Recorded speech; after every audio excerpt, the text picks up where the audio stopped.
Monsieur Rémi Galou, qui est chercheur sociologue à la CNAV. Et vous avez vu le numéro de la CNAV. Quand vous avez plusieurs questions, peut-être que nous ne saurons pas tout répondre. Il faut appeler la CNAV pour avoir de plus en plus d'explications. Nous avons Madame Tambeli, qui est sociologue africaine. Bonjour et merci d'avoir voulu répondre à notre invitation. Et nous avons un retraité sur place qui a fait toutes les démarches possibles pour avoir sa retraite. Donc il nous sera d'une grande utilité. Monsieur Jacques Béhi. Monsieur Jacques Béhi, j'ai fini ma retraite dans la cuisine française. Oui. 17 ans de métier, jusqu'à la retraite. Je suis très content d'avoir cette retraite-là. Je suis aussi très content d'être invité ce soir sur ce plateau-là. Il faut rappeler à nos téléspectateurs que M. Jacques Béhi a participé à une de nos émissions. Ça fait débat sur le mariage mixte. Oui. Et nous l'avons invité pour une deuxième fois. Mais moi, ma toute petite préoccupation, ce serait, avec une femme européenne, acceptera-t-elle d'aller vivre la chaleur de l'Afrique, l'environnement, si vous décidez un jour de rentrer après la retraite? Mais ça fait partie du débat. Et ce débat-là, je le tiens toujours chez moi. En tant que mariage mixte, je tiens ce débat-là beaucoup chez moi.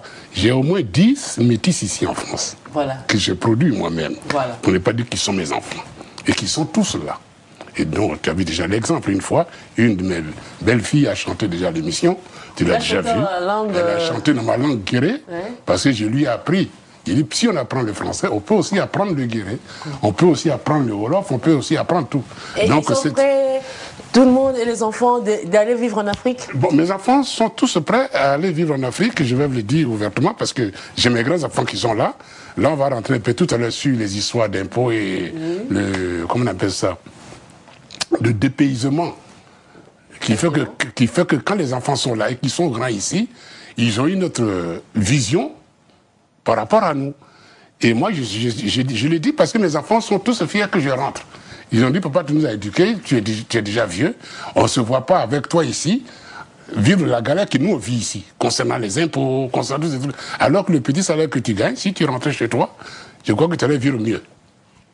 Bon, et moi, j'ai trouvé que c'est une très bonne solution. J'ai de la famille en Côte d'Ivoire, à Abidjan.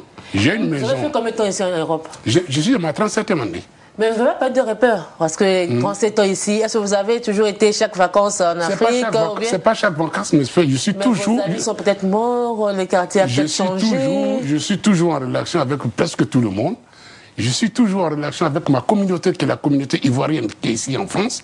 Je suis totalement basé dans beaucoup d'associations ivoiriennes qui font des retours au pays, qui envoient plein de trucs au pays. C'est que je sais que ce pays-là a besoin de nous. Hein? Seulement quand vous êtes retraité. Et maintenant, quand tu es retraité et que tu peux aller contribuer dans ce pays-là, il faut y aller. Moi, je serais content aujourd'hui de me voir à la télévision ivoirienne. Ce n'est que le début. Et apprendre à faire la mayonnaise à quelqu'un, puisque c'est mon métier. Voilà. Donc, pourquoi je ne le ferai pas? Mais je considère que le fait de retourner au pays, je crois que c'est une très bonne chose pour tout retraité ici en France. Retourner au pays aussi, il y a deux critères. Critère qui dit qu'on ne peut pas rester définitivement au pays. Puisqu'on a des enfants ici, on a tout ce qu'il faut ici. Il faut faire de va-et-vient. Il faut faire de va-et-vient. Moi, je vais au pays. On va continuer on va vraiment entrer dans le débat, parce que nous avons Monsieur Rémi Galou qui est chercheur sociologue. Vous avez écrit un livre, vous avez fait une étude sur les immigrés par rapport à la retraite. Dites-nous un peu, vous avez suivi le reportage, quelle est votre réaction par rapport au point de vue des gens?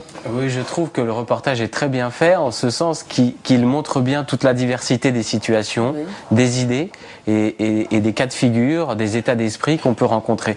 C'est-à-dire que selon le parcours de chacun, selon l'ancienneté en France, on va avoir des critères objectifs qui vont faire qu'on va plutôt être enclin à retourner au pays d'origine, à vouloir, ça a été très fortement exprimé, des personnes qui n'ont aucun doute sur leur avenir, moi c'est le pays qui, je retournerai au pays au moment de la retraite, et d'autres personnes pour qui ça va pas se passer aussi facilement, pas tout seul, parce que soit il y a un mariage mixte, il y a toute la famille installée en France et ils savent que cette famille tient à rester en France, parce que même après 30 ou 40 ans passés en France, on a passé plus de temps en France qu'au pays d'origine, et même si on a la nostalgie du pays, même si le pays, c'est le temps de sa jeunesse, c'est le temps des souvenirs et tout ça. Malgré tout, on a aussi des racines qui ont poussé en France, et on est d'ici et de là-bas. On a en nous les deux entités, et effectivement à ce moment-là, c'est plutôt le va-et-vient qui va s'exprimer. On a trouvé juste un chiffre, je ne vais pas du tout donner trop de chiffres, mais nous, dans notre étude, pour ce qui concerne les immigrés originaires d'Afrique subsaharienne, Côte d'Ivoire, Mali, Sénégal, etc., beaucoup de ces pays, on a trouvé beaucoup plus de gens qui souhaitaient repartir au pays d'origine que les autres immigrés, mais ça reste une minorité. 18% seulement des Africains de 45 à 70 ans souhaitent repartir vivre à l'âge de l'heure de la retraite, souhaitent repartir vivre dans leur pays. Donc c'est une minorité. La majorité souhaite se maintenir en France, et entre les deux, il y a une proportion de près d'un tiers qui veut faire les allers-retours. Madame Tambeli, vous êtes sociologue. Moi, je me dis, c'est vrai, on émigre à l'aventurier, comme certains ont dit. Ils viennent à l'aventure ici chercher comment subvenir aux besoins de sa famille et tout ça. Mais quand faut-il prendre la décision? Est-ce qu'on doit en parler quand on arrive à 60 ans, ou dès qu'on est là, on en parle en famille, on s'est dit, il faut mieux préparer ça petit à petit? Mais moi, je voudrais d'abord revenir sur un problème. Oui. Comment les immigrés de l'Afrique subsaharienne se sont retrouvés dans cette situation. Parce que avant les années 60, il n'y en avait pratiquement pas.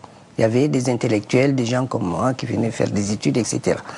Et après les indépendances, ils sont allés chercher de la main-d'œuvre en Afrique.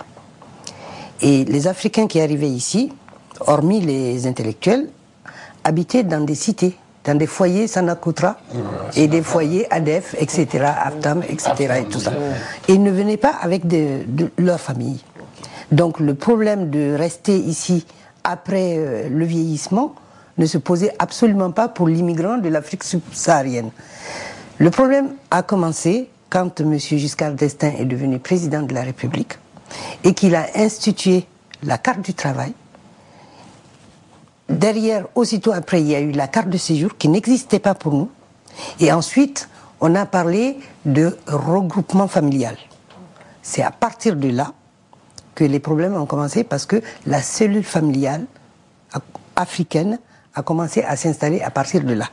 Donc les enfants sont nés, donc les gens se sont fait une identité qui n'est ni africaine ni européenne. C'est-à-dire parce que quand vous vivez dans un foyer Sanakutra, je ne sais pas si vous êtes déjà allé dans un foyer, vous êtes dans un espace géographique appelé une chambre qui est entre 4 mètres carrés et 8 mètres carrés. 8 mètres carrés, c'est grand. Et vous êtes avec des gens qui viennent de votre village. Vous allez reconstituer votre village, votre région, votre truc dans un espace fermé, parce que les foyers sont vraiment invisibles de l'extérieur. La vie des foyers est invisible. Donc vous n'avez sur la société française qu'un regard à travers justement la télévision.